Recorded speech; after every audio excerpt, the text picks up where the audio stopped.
A long time ago, maybe 10,000 years, or maybe just yesterday. It depends on how you measure time. There was no earth, no oceans, no sky, just an enormous space of nothing, an endless void. Some tell it was called Ginnungagap. Others say it had no name because it had not yet been made. And then one day, or maybe after an eternity, something changed. In the northern darkness, frost gathered in a place named Niflheim.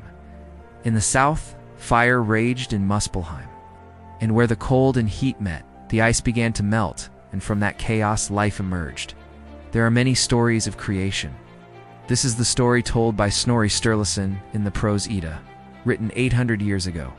We'll start with the giants, specifically one named Ymir, or sometimes he's called Ymir or Ymir, but we'll stick with Ymir.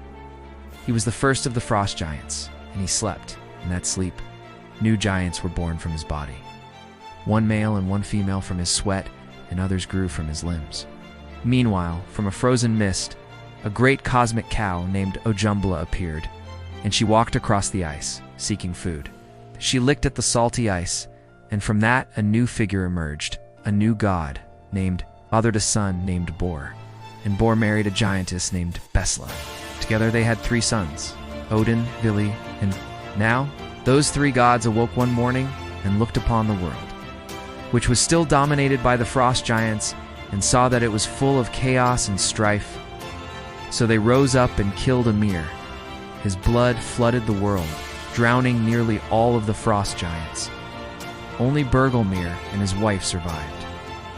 They escaped in a wooden boat and swam away to an island far from the chaos. From their lineage, the race of giants lived on. From the corpse of Ymir, the gods got to work creating the world.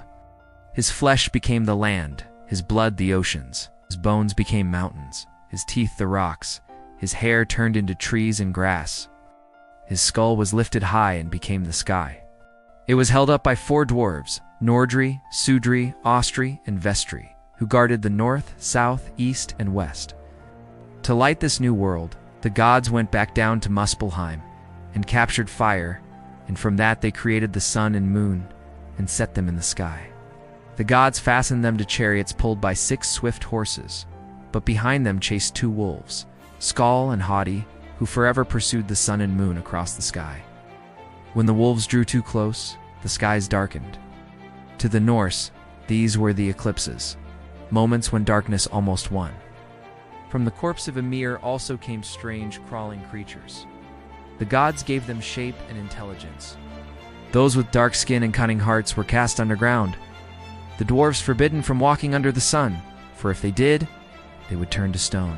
Those with fair features and gentle nature became the elves, to dwell in the heavens among the flowers and stars. Later the gods walked along the shore and found 2 pieces of driftwood. Odin handed the pieces to Vili and said, "Let us make the first man." So Vili took the wood and carved them into shape, giving them limbs and organs and setting a soul inside. Then Odin breathed life into the figure, naming him Ask. Next, Vili gave him reason and senses, the ability to walk and talk and think and feel. Then gifted him blood and warmth and the power of speech. And thus was born the first man, the ancestor of the human race. Ask was placed on the earth, and soon he felt a stirring within him, a loneliness for someone like himself. 8. So the gods returned to the shore to carve a companion for him. They made her from the last remaining piece of driftwood and endowed her with all the gifts of life: reason, senses, soul, blood, warmth, and speech. They named her Embla. Then Odin gave them a daughter named Hlyn, and so the world was populated. Amen. Was given dominion over the animals and the earth, and the 3 gods retired to heaven. In the middle of the cosmos, the gods planted a great world tree named Yggdrasil. Its roots reached into the realm of the dead, into the underworld of hell, and into the heavens to the well of wisdom, owned by the gods. Above its branches flew an eagle, the king of the birds, and at its base coiled the dragony Hggr, who gnawed at its roots day and night. A squirrel named Ratatoskr raced up and down the tree, spreading rumors between the eagle and the dragon, feeding their hatred. 3 Norns, mysterious goddesses of destiny, tended the tree with water from the well of Uard. They alone knew the fate of gods and men. At first, the gods found it tedious to travel back and forth across the void of space. So they built a rainbow bridge to connect their heavenly home of Asgard with the mortal world. They called it Bifröst. It shimmered with divine light and was guarded by the watchful god Heimdall, whose horn would one day signal the end of all things. It was called Ragnarok, when the wolves would catch the sun and moon, when Yggdrasil would tremble, and when fire and frost giants would rise to destroy the world and remake it anew. On Asgard, the gods ruled the heavens. They were called the Aesir, but far away lived another tribe of deities, the Vanir, gods of nature and fertility. Long ago, the two tribes waged war using mountains and ice as weapons. But eventually, peace was made when they exchanged members. The Vanir sent Frey and Freya to Asgard, and Odin's brother Ymir went to live among the Vanir. So the world was formed by blood and by fire, by gods and by giants. Nothing lasts forever. Not even the gods can escape that truth. Odin knows that one day the wolves will catch the sun and moon.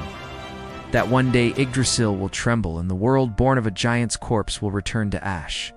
But until that day comes, the gods and men can enjoy the gift of existence. Thank you for watching. If you enjoyed the video, please click like and share with your friends. Consider subscribing for more mythology.